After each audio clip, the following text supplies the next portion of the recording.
جب علمی میدان ہوگا پھر کسی کی داڑھی سفید ہے کالی ہے یہ نہیں دیکھا جائے گا، کوئی پرانا ہے نیا یہ نہیں دیکھا جائے گا، پھر نشتر ہاتھ میں ہوگا، پھر پینڈس پھٹنے والا ہے تو آپ نے چیرا لگانا ہی لگانا ہے۔ تو اب میں ان جذباتی لوگوں کا علاج الحمدللہ کرنے لگا ہوں۔ یہ دو اقوال آج کل بڑے پبلک میں عام ہیں اور لوگ پیش کر رہے ہیں اپنے اپنے دلائل کے لیے۔ نمبر 1 امام احمد بن حنبل رحمہ اللہ تعالی المتوفى 241 ہجری کا قول، اور نمبر 2 امام محمد ابن سیرین رحمہ اللہ تعالی المتوفى 110 ہجری کا قول۔ ان کے ساتھ میں قول مبارک نہیں کہہ رہا کیونکہ یہ مبارک قول نہیں ہے، یہ ساڑھے گاٹے فٹ ہوئے ہیں۔ ان کے ساتھ میں قول مبارک نہیں کہہ رہا کیونکہ یہ مبارک قول نہیں ہے، یہ ساڑھے گاٹے فٹ ہوئے ہیں۔ ہم اعلان برات کرتے ہیں ان اقوال سے دلائل کے ساتھ۔ امام احمد بن حنبل رحمہ اللہ تعالی کا قول ہے، یہ پہلے میں ان کو ڈسکس کروں پھر ابن سیرین کا، اور یہ صحیح سند کے ساتھ ہے۔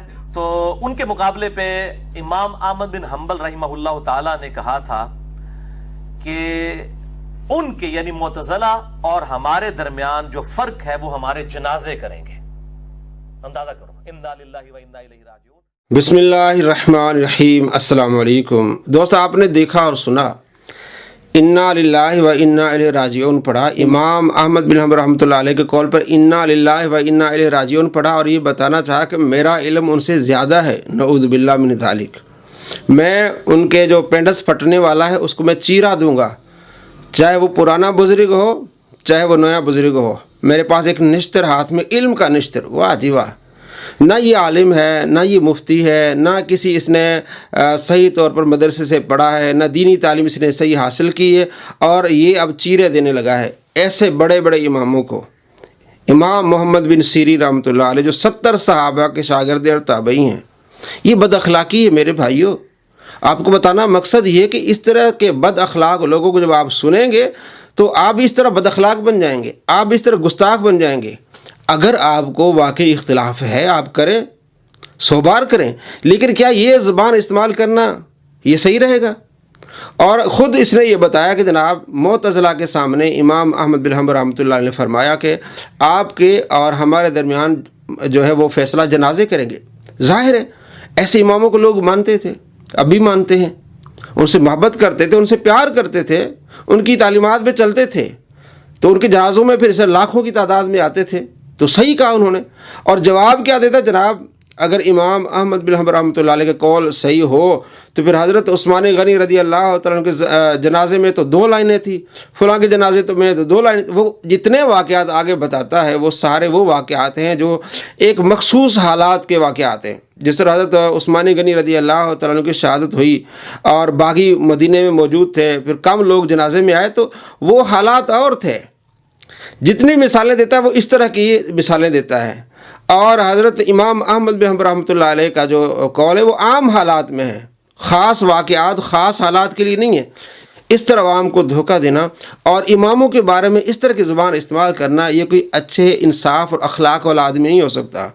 اور امام محمد بن سیرین کے بارے میں ہم نے پہلے بھی کافی ساری ویڈیوز بتائی ہیں کہ جناب علی امام محمد بن سیرین کہتے ہیں کہ میں ان 2 شخصوں سے میں نے قرآن نہیں سنا، میں نے حدیث نہیں سنی، اگر میں سن لیتا تو میرا ایمان خراب ہو جاتا۔ پھر اس نے لعنتیں بھی بھیجی، نعوذ باللہ من ذالک۔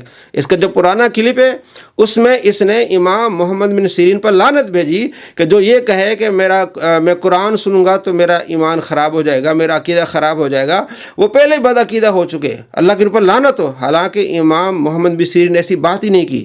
آپ نے فرمایا کہ میں نے ان سے اس لیے نہیں سنا کہ یہ قرآن پاک کی تعریف کریں گے، وہ کہیں میرے دل میں نہ آ جائے۔ جس طرح آپ کے سامنے اگر قادیانی آ جائے اور بڑا مطلب اپنے آپ کو پڑھا لکھا سمجھے اور آپ کو کہے میں آپ سے مناظرہ کرنا چاہوں، آپ فرماتے نہیں بھی، وہ آپ سے کہے کہ میں قرآن سناتا ہوں، میں آپ کو حدیث سناتا ہوں، تو آپ کہیں گے نہیں جناب آپ پکے کافر ہیں، ہم آپ سے نہ قرآن سنیں گے نہ حدیث سنیں سے۔ تو یہ محمد بن سیرین رحمۃ اللہ علیہ نے فرمایا۔ اور یہ جو روایت ہے سنن دارمی میں 411، اور امام دارمی رحمۃ اللہ علیہ نے اس پر پورا ایک باب باندھا ہے کہ ایسے اہل ہوا لوگوں کے پاس نہ بیٹھنا ہے اور نہ ان کی باتیں سننی ہیں۔ یہ تو پھر فتویٰ تمام صحابہ پر لگے گا۔ عبداللہ بن عمر کا بھی قول یہاں نقل کیا اور بہت سارے کثیر محدثین کا قول نقل کیا ہے کہ اس باب کا جو عنوان باندھا ہے امام دارمی رحمۃ اللہ علیہ نے، اس کا نام ہے اہل ہوس بدعتی اور متکلمین سے بچنے کا بیان۔ یہ اس کا انہوں نے ٹائٹل دیا ہے باب اجتنابی اہل الاہواء والبدع والخصومتی، یعنی اہل ہوس، بدعتی اور متکلمین سے بچنے کا باب۔ ابو قلابہ نے کہا کہ خواہشات کے بندوں یعنی اہل ہوس کے پاس نہ بیٹھو اور نہ ان سے تکرار کرو، کیونکہ میں تم کو ان سے محفوظ نہیں سمجھتا کہ وہ تمہیں گمراہی میں ڈبو دیں گے، یا جس چیز کی تم معرفت رکھتے ہو اس میں بھی خلط ملط کر دیں گے۔ ابو قلابہ یہ محدث کہتے ہیں۔ اسی طرح بہت سارے محدثین کے اقوال انہوں نے نقل کیے ہیں کہ ان کی صحبت سے بچو، تو اقوال کے ساتھ وہ اپنے اعمال سے بھی بتاتے ہیں کہ ہم نے ان کی صحبت سے بچنا ہے، فزیکلی ہم نے ان کی صحبت سے بچنا ہے اور ان سے ہم نے کچھ نہیں سننا۔ یہ پورا ایک باب باندھا ہے، کثیر تعداد میں محدثین اور صحابہ کرام علیہ رضوان کے اقوال نقل کیے ہیں امام ابو محمد عبداللہ بن عبد الرحمن دارمی رحمۃ اللہ علیہ نے۔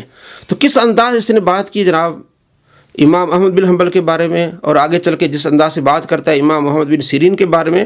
تو ایسے بد اخلاق لوگوں سے بچیے۔ اسلام اچھے اخلاق کا حکم دیتا ہے، آپ صلی اللہ تعالیٰ علیہ وآلہ وسلم نے پیارے اور اچھے اخلاق کی تعلیم دی ہے۔ تو کیا یہ تعلیم وہی ہے جو اماموں کے بارے میں یہ بات کر رہا ہے پینڈس پھٹنے والا تو میں چیرا دوں گا اور جناب علی علمی اور فلاں اور یہ وہ الامان؟